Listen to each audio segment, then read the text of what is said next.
Hai Trunojoyo Muda, kembali lagi di Nyawa Sakera, tanya mahasiswa seputar PKKMB Sakera. Nah, bersama saya Tia di sini. Nah, di episode kemarin kan sudah dibahas nih sedikit tentang gimana sih PKKMB Sakera itu, udah di spoiler juga kan. Nah, di episode hari ini kita ada pesan nih buat para maba. Jadi tonton sampai akhir ya. Nah, hari ini saya nggak sendirian nih. Saya ditemani sama Presiden Mahasiswa Universitas Trunojoyo Madura. Silakan Kak, monggo perkenalan terlebih dahulu. Baik, terima kasih. Pertama, aku ingin nyapa teman-teman Trunojoyo Muda. Selamat kepada teman-teman yang kemudian sudah lolos di Universitas Trunojoyo Madura. Perkenalkan, saya Muhammad Anis Anwari. Alhamdulillah pada tahun ini diamanahi sebagai Presiden Mahasiswa Universitas Trunojoyo Madura. Begitu. Oke. Mungkin kakak kira dari prodi apa, fakultas apa? Oh iya, lupa ya. Jadi saya dari program studi ekonomi syariah Fakultas Keislaman, tepatnya angkatan 2020 sih. Ya, itu mungkin perkenalan dari Kak Anis ya teman-teman. Gimana Kak kalau kita langsung masuk aja ke topik pembahasan utama kita hari ini? Boleh. Untuk pertanyaan pertama kita bakal membahas tentang mahasiswa baru nih Kak. Nah ini kan tahun pertama mereka menjadi mahasiswa nih, habis itu memasuki dunia perkuliahan. Kira-kira apa aja sih yang perlu mereka siapkan untuk memasuki dunia perkuliahan Kak? Kalau ditanya apa yang perlu disiapin, sebenarnya banyak konteks ya. Cuma yang paling penting harus teman-teman mahasiswa baru pahami bahwa dunia perkuliahan itu sangat jauh berbeda dengan dunia mereka ketika masih SMA ataupun masih SMP. Sehingga pertama yang perlu disiapkan menurutku adalah bagaimana kemudian teman-teman bisa merubah pola pikir itu sendiri. Jadi mindsetnya adalah bagaimana teman-teman ini lebih punya inisiatif lebih daripada masih menjadi siswa. Karena memang dituntut untuk punya keinginan sendiri, punya semangat yang lebih, punya keinginan yang luar biasa. Konteksnya, logikanya sudah bukan lagi disuapin ya, tapi bagaimana teman-teman bisa menjemput bola, begitu. Berarti emang harus gimana ya, kita harus cari informasi sendiri gitu ya? Betul. Harus mandiri. Yang paling penting yang teman-teman punya sekarang sebagai modal dasar ya, di luar hal-hal yang sifatnya finansial, yang paling penting mahasiswa baru itu harus punya semangat dulu. Iya sih Kak. Oke, untuk pertanyaan selanjutnya nih Kak, ini tuh ada statement di mana kalau mahasiswa tuh nggak afdol gitu loh, kalau nggak ikut organisasi. Nah tanggapan kakak tentang statement itu gimana sih? Sebenarnya itu objektif ya. Bahkan kemudian yang menjadi pertanyaan dasar adalah statement ini lahir dari siapa, ya kan? Menurutku itu hanya sekedar asumsi saja. Karena kuliah itu pilihan. Jadi nggak harus wajib ikut organisasi, enggak. Kalaupun pilihannya teman-teman ingin belajar, ingin hanya fokus dalam hal akademisnya juga boleh-boleh aja. Dan menurutku statement ini lahir mungkin dari sudut pandang mereka yang aktivis, sehingga mereka mengatakan bahwa gak afdol kalau kemudian jadi mahasiswa tapi gak aktif organisasi. Tapi beda lagi dengan sudut pandang yang akademik, ya kan? Bahkan mereka mengatakan lebih afdol cukup akademik saja. Sehingga menurutku statement ini sebenarnya gak salah, ya kan? Kembali lagi ke pribadi mereka, lebih pasnya nih pribadinya lebih senang yang mana. Kan orang-orang akademik kadang nggak bisa tuh dipaksakan menjadi aktivis. Tergantung dari background sebelumnya kira-kira seperti apa. Senangnya aktif organisasi kah? Atau memang fokus untuk akademik, raih prestasi dan lain sebagainya. Berarti emang nggak ada salahnya ya kalau emang mau jadi mahasiswa kupu-kupu atau mahasiswa yang rapat ikut organisasi gitu? Jadi mahasiswa itu sebenarnya nggak ada yang salah, ya kan? Semuanya benar. Tergantung bagaimana teman-teman memilih jalan hidup. Dan itu teman-teman harus cari sendiri dan pilih sendiri. Itu kebebasan yang kemudian dimiliki oleh mahasiswa. Tapi kalau siswa kan kita harus dituntun ke kanan, dituntun ke kiri. Mau pulang sekolah pun diingetin jangan lupa kerjakan pekerjaan rumah dan lain sebagainya. Tapi kalau jadi mahasiswa nggak ada kita seperti itu. Tergantung inisiatifnya teman-teman, harus belajar sendiri, ya kan? Harus nyari teman sendiri, bangun relasi sendiri. itu kebebasan yang dimiliki oleh mahasiswa. Oke. Kalau menurut kakak nih, kan ada 2 tipe tadi ya, dari kupu-kupu sama yang ikut organisasi atau kuliah rapat lah. Kupu-kupu dan kura-kura ya. Iya, kupu-kupu Sama-sama kura-kura hewan nih. nih. Nah, kalau menurut kakak sebagai mahasiswa tuh sebaiknya kita tipe yang mana nih?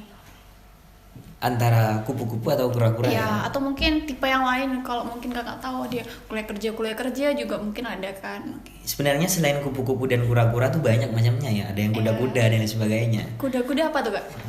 Kuliah datang dan lain sebagainya. Banyak sebenarnya banyak ya kan.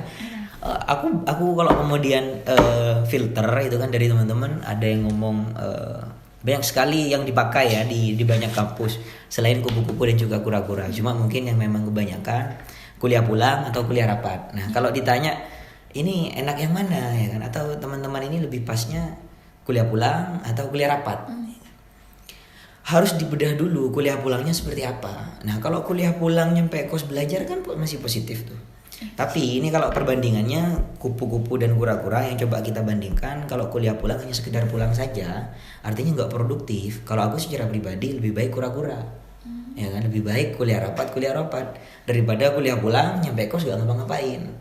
Tapi kalau itu yang perlu digarisbawahi, kalau kuliah pulangnya nyampe kos itu nggak produktif, ya kan.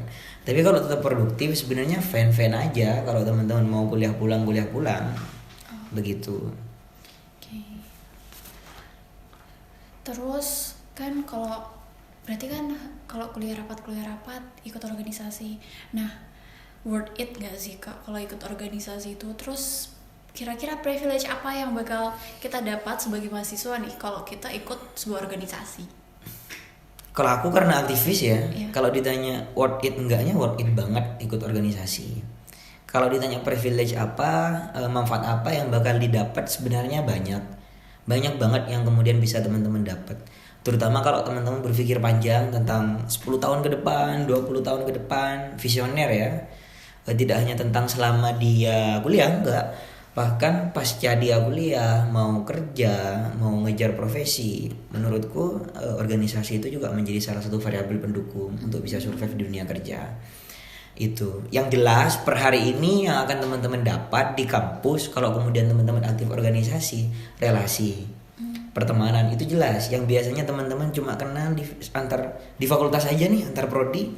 Tapi kalau lingkup organisasinya sudah lebih besar, mungkin kenalannya antar fakultas. Atau bahkan ketika lingkup organisasinya sudah lebih besar lagi, teman-teman sudah punya kenalan antar universitas, bahkan antar negara, ya kan. Itu bukan berarti akademik gak bisa dapat itu, bukan berarti enggak ya. Cuma peluangnya lebih besar organisasi. Karena namanya aktivis ya kan, aktif berkomunikasi, aktif ikut kegiatan, sehingga sering banget bertemu dengan orang-orang baru. Itu yang jelas sudah privilege ataupun manfaat yang akan teman-teman dapatkan ketika aktif organisasi. Di luar itu banyak sekali sebenarnya ya. Kalau kemudian teman-teman pengen teman-teman tahu apa manfaatnya, silahkan jadi aktivis terlebih dahulu. Ya dicoba teman-teman buat gabung organisasi. Mungkin siapa tahu cocok kan? Betul. Terus itu kak, kalau kita gabung organisasi itu kan kadang ada yang ya mungkin ada yang kuliahnya bakal keteteran gitu. Itu gimana sih menurut kakak? Kembali lagi ke manajemen dirinya ya. Bahkan saya secara pribadi nggak pernah tuh saya merasa keteteran dalam hal perkuliahan. Kalau nanya IPK saya berapa ya monggo nanti silahkan teman-teman WA saya ya kan, saya bisa buktikan sebenarnya bahwa aktivis gak jelek-jelek banget kok IPK-nya. Tergantung bagaimana teman-teman memanage waktu. Kalau kemudian ada 1 sampel, 2 sampel yang kemudian jelek IPK-nya gara-gara aktif organisasi, tapi kan nggak bisa dipukul rata semuanya seperti itu. Kembali lagi ke orangnya, manage waktu seperti apa. Solusinya apa? Ya manage waktu dengan baik. Jangan kemudian menunda-nunda apa yang kemudian menjadi kewajiban. Harus punya skala prioritas. Yang mana yang tugas, yang mana yang menjadi kewajiban di organisasi, itu harus diprioritaskan. Begitu. Meskipun di suatu momentum ya pasti mengorbankan salah satunya. Itu pasti. Berarti manajemen waktu itu penting teman-teman sebagai mahasiswa. Oke, pertanyaan terakhir nih kak. Kan kadang itu gimana ya kalau kita ikut organisasi, awalnya tuh excited banget gitu buat ikut organisasi ini. Cuman semakin hari kayak aduh udah mulai jenuh, capek gitu ya ya. capek kan, kayak kegiatan ini lagi gitu kan. Habis itu gimana sih kita buat mengatasinya, cara mengatasinya biar kita tuh gak jenuh, terus gimana kita bisa survive di organisasi itu biar sampai lama tahan gitu.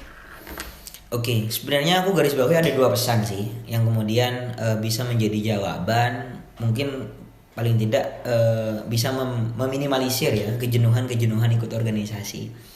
Pertama, teman-teman harus mencari nyaman di organisasi.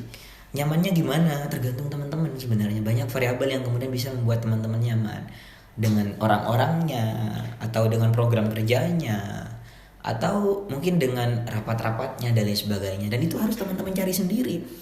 Ya boleh teman-teman nuntut organisasi untuk membuat nyaman dirimu ya kan.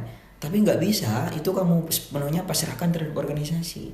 Butuh effort 2 arah ya kan. Kamu nyari kenyamanan, organisasi berusaha untuk memberi. Itu pertama, biar gak gampang jenuh dan lain sebagainya.